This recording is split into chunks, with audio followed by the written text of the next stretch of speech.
What's going on, y'all? We are here with another video. This is me just showing y'all and teaching y'all support and resistance, right? So for my beginner traders, for my intermediate, even advanced, whatever, anybody could take from anybody. This is really just me showing you guys how to break down the simple concept of support and resistance, right? I'm going to show you just a few things to help you understand more of what it is, also how to find it in the market, but also how to just kind of like apply it to whatever strategy you use or to whatever way that you find your analysis in the market, right? To find your price action, to figure out how you want to move into the market, understanding what is taking place. Now, I understand, or what I don't suggest is people taking different education videos. So let's say they have one educator here, they got somebody they follow on IG, they got somebody they follow on YouTube, and they're taking all these different strategies and they're trying to piece little pieces together. I highly suggest don't doing that. Do not do that. That's not the best course of action when it comes to learning how to trade. I'm telling you, it doesn't work. It does not work. I'm telling you from my own personal experience, it does not work. So just find somebody that you enjoy learning from, somebody that you appreciate who they are as a person, somebody who you like their values and how they show up on social media, how they present themselves, because all this takes account in the strategy that you learn. All this takes account in the things that you're going to learn from them. So I'm saying this because there has been educators or people that I have followed on social media or that I took their course and I was like, okay, cool. Let me, see if I can learn from them. But the way they showed up as a person, I did not care for. And I think that kind of shows up in their trading as well. I don't know. That's just me. That's just me. I don't think that you should follow somebody that you wouldn't see yourself hanging out with. I don't think that you should learn from them. Maybe just because they're making money doesn't mean that you have to technically learn from them, because there are so many people in this day and age, I'm going to say, on this platform that is teaching people how to, maneuver through the skill, how to really master it and really, really become profitable. So that's just my little rant. Let's get into it. For those of you who know, I am a diehard of USD/JPY. That's all I'm going to use. That's all I will ever use. I'm lying, but that's all I've been, trading so far for the longest. I dabbled my foot a little bit into SPX. It was cool, but I'm not at that stage yet for SPX, and I'm gonna just keep it a buck.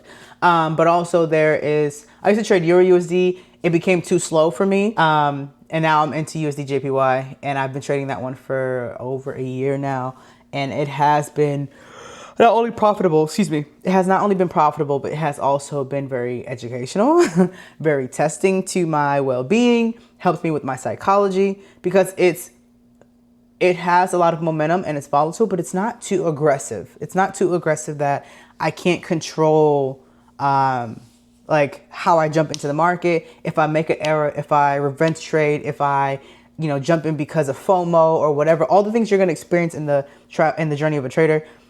If you do that, you're not going to blow your brains out or blow your entire account. Well, depending on your lot size. Let's say that, depending on your lot size. So we are on USD/JPY.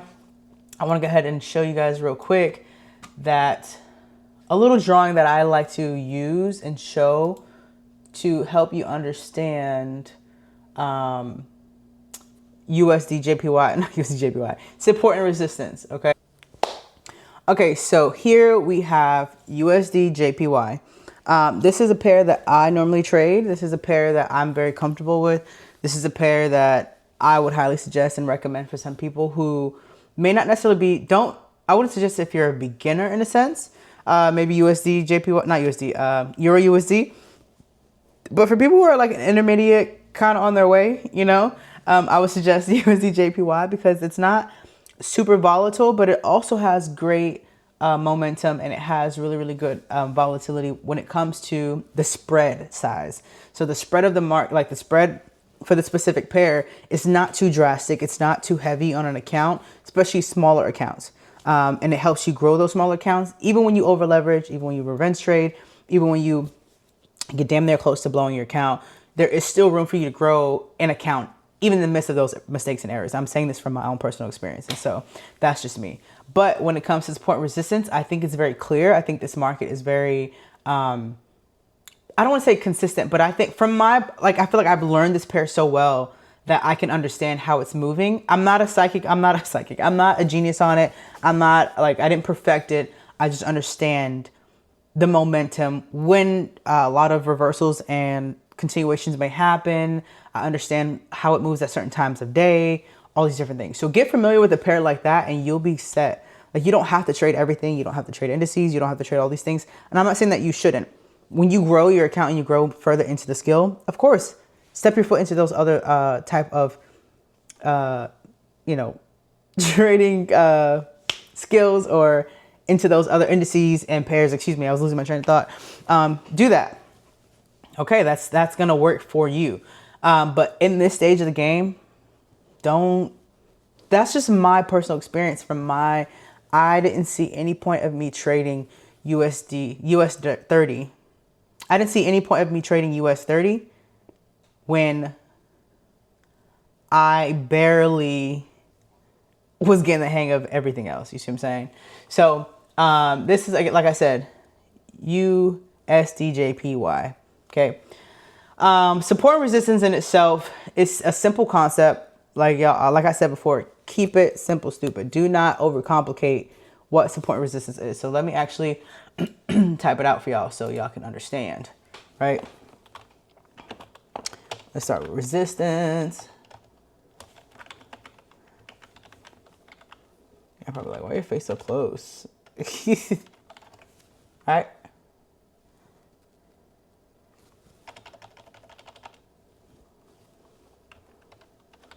All right, resistance is where price struggles to break through. All right, support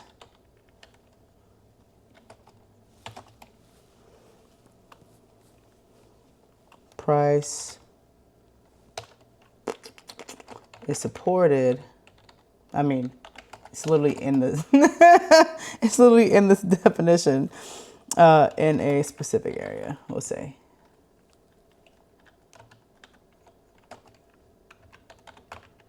And I'll tell you what I mean. Ooh, excuse me. I'll tell you what I mean because we have resistance is also the roof or ceiling, I'll say. Support is the floor. All right. And so when you are trading in the market, you want to look for these zones that have this simple concept of a ceiling and a floor. It has the concept of the market can't break through, right? And the market can't break through, going downward either way. And so I'm going to show you a few examples of what I'm talking about, not only in the drawing, but also in the market itself. So y'all, I'm not the best drawer, so just bear with me, right? But let's say we have, let me actually make some more space, right? Let's say we have, this is me showing you when it touches, right?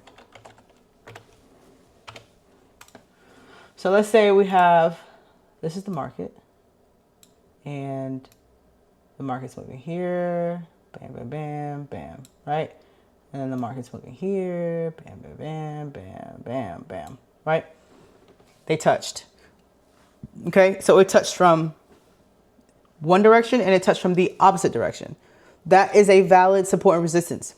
All right, so when you are looking for support resistance, you want to look for, I'm going to say 2 to 3, maybe even 3 to 4 confirmations within that one zone. So when you place that support and resistance there, you want to make sure you see several points of confirmation of it touching, whether it be from either direction. Okay, so when they touch from, let's say it's coming from a downtrend or an uptrend, you want to make sure you have that at least more than once. Okay, so that way you can say this is a valid support and resistance. More than, like I said, I'm going to show you, but more than one, right? So it touches here. Then you also have it when it, when there's a gap a little bit, right? So when there's a gap, you have like it barely touches, right? But it's still technically there. You see what I'm saying? There's something that's making it reject without even touching that exact point, right? So that is a valid also support and resistance zone. You also have when it, and this is just a simple way to look at it, right? When it overlaps, right? So we have, again, the market here, and let's say the market is going down, down, it overlaps, goes through, comes back up, right? Market's going up, up, goes over, comes back down, right? It's not a perfect drawing, but you get my point. So this is an overlapping support and resistance. However, it is still a valid support and resistance, right? This is still a valid support and resistance. I'm going to show you a invalid support and resistance, okay? Invalid, because I don't want you to think that this is going to be, if anything, okay, so when you see an invalid support and resistance, it might end up being a continuation of something versus or a slight pullback in something versus a shift in the market. And I'm gonna explain in a second. So here we have the market, the support resistance, and you see this, right? Right. That's not necessarily valid because it's all on one side, right? It's all on one side. There's no guarantee that this is technically a support and resistance zone, only because the market hasn't gone on both directions to give you support and resistance, right? It may be slight resistance, but who's to say the market won't just break through at any other point? So you want to make sure that you don't use that for an initial support and resistance zone. That's just my take on that. That's what I've seen. That's what I've learned. That's just me. Okay. So I'm going to let you see that. Cool. So now let's actually look in the market, right, for support and resistance. We're on the 30-minute. Let's go up to the hour. Is our drawing still there? Oh, yay. There it is. Okay. So, all right. Actually, no, I did like the 30-minute. That's normally what I trade anyway. So, but yes, let's find a valid support and resistance, okay? So, I'm going to show you also two things. I'm going to show you how you can find it with the line chart and also the candlesticks. Some people, they may find it easier that way to do a line chart. That's up to you. That's completely fine. And then find what works for you through the candles, right? So I'm going to go up here, change it to the lines. And I'm also going to take these off because I want you to be able to see everything. And you're going to see the points all throughout here, right? And so a good example, where's my mouse? Or cross, yeah, we'll do the cross. A good example of a support and resistance is a zone that can particularly be used in, like I said, both directions, right? So we have a slight one here, right? Because we have the zone here. Zone here. Let me actually just use the little thingy-majiggers. The eclipse, right? I guess that's what it's called. I didn't even realize that's what it was called.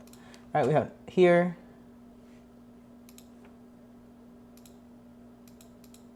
Here. All right, and then we have also back here. All right, and this is just a 30-minute. So you have several, and then you have it back here as well, right? So you have it here. So you have already more than two, right? All these over here. All right, that's just one. Let's say we want to find another one. And it's okay that sometimes you're going to go through this and you may not find like a really good one, right? So here's one again here. Let me remove these lines. That's probably from my... All right, so we have here. Again, this is with the line chart. So it might be a lot easier to see this way. Excuse me, see it this way. And it's, again, it's all based on your preference, whatever you choose, right? You have, I mean, you literally have all this here. So, well, let's find one more. And then we're going to see what it looks like when we put back on the candles. Okay. So here, all right, there's one. You have here. Again, this is just on the 30-minute. I suggest doing this on your 4-hour, your hour, your 30-minute. Break it down. Find your support resistance zone. Don't be afraid to take your time. That's why you get ahead. Like, start your analysis and everything early. When you're about to go trade, get up an hour early before and go look in the market and see what's there. Like, go see what's actually there, right? So let's go back to our candles. So this is what it looks like on a line chart. You can literally do this for yourself. It's not, don't overcomplicate it. And then bam, you have all these zones here. So then when you're looking at the market, you can literally see where these zones literally have all these either reversals or the consolidation. This gets me so excited because when you can see it, it's like, whoa. So you have this zone here, right? We have a slight consolidation. It went back up, reversed, and bam, came down, right? Here we had that reversal candle. Let me see if you can zoom in, right? Right, we had our reversal candle, our double top or double bottom here. We got our engulfing candle here. We got some consolidation here. Bam, dropped. Consolidation here. Bam, dropped. Double bottom. Bam, continued up. Like, it's so crazy. Double top, continued down. Another double top. Slightly, it went up a little bit, but hey, it gave you this engulfing candle, massive engulfing candle, drop down. That's beautiful. You have your double bottom, went up, consolidation on a support and resistance zone. Do you remember this line? So when it consolidated on this line, it doesn't necessarily mean that it's going to continue or reverse, but you have to understand what you're looking at. So this is a prime zone that you see on a support and resistance. Something is going to happen, whether it be a continuation or reversal. That is up to you to understand and learn the rest of your trading knowledge about candlesticks, about trends, about reversal patterns, all these different things. Once you understand those things, it's going to come so easy to you to understand, okay, cool. When I see a double top or double bottom, what's going to happen? When I see consolidation, what am I looking for? If I'm seeing consolidation, like how we have consolidation here, this doesn't necessarily mean the market's going to reverse. I may consider looking at, okay, if I'm in an uptrend, right, and I have this slight pullback into this consolidation, it's not necessarily consolidating the entire trend. It's consolidating this slight pullback, right? So that pullback is losing momentum to continue back into the direction we were in. Do y'all catch my drift? You see what I'm saying? So same thing kind of here. In an uptrend and it pulled back, consolidation, and we continue on the upward trend, right? So it's just really up to you and how you want to use support and resistance. Do not complicate it, y'all. Do not complicate it, right? Remember how we said ceiling, right? So when it's in a uptrend, this is a ceiling, right? Uptrend, ceiling, it stops it up there. When it's a downtrend, I think I just said that wrong. When you have the support, right? The resistance, I'm sorry, is the ceiling. Support is the floor. Did I write that right over there? Yes. Okay. I just want to make sure I got y'all right. I'm not trying to confuse y'all, right? So resistance, ceiling, right? The market's going up. The ceiling is hitting the ceiling. It can't go any further, right? When it's coming down, it's hitting the floor. It's being supported. It's hitting the floor. It's being supported. It can't go past, right? It hits the floor, struggled to go past. It finally broke through. Now, it's not saying that it will never break through or that it will never get by. It can. It just depends on the market, the pair that you're looking at, if there's news, if there's volatility, anything that's happening, you have to understand your pair, know what's going on in the market, understand that it's gonna come easy to you the more you do it. I highly suggest back testing. If anything, back test more than you live trade, especially in the beginning stages. Once you get to that stage where you can kind of do both, Like on the weekdays, I live trade, and sometimes I back test in the evening time, but majority of the time I back test on the weekends, and therefore I really get my time in. So y'all, I don't really have too much into support and resistance. Beyond this, I don't want to make it any more complicated than what it is, because it's really not that complicated. Keep it simple. I promise y'all, support and resistance. It's nothing more than just finding those zones, and give yourself more than one confirmation. Like we said, 1, 2, 3, 4, 1, 2, 3, 4. I always go for 3 to 4 because at least I know that I can use that zone now and in the future, right? So y'all, that wraps up my support and resistance. Y'all stay tuned, like, subscribe, comment below if you have any questions, comment if you want to see any other videos, if you want to learn something else, and go ahead and subscribe to this channel. I can't wait to see you on the next clip. I'm coming back with some more education, so we're going to keep it going. We're going to keep it going.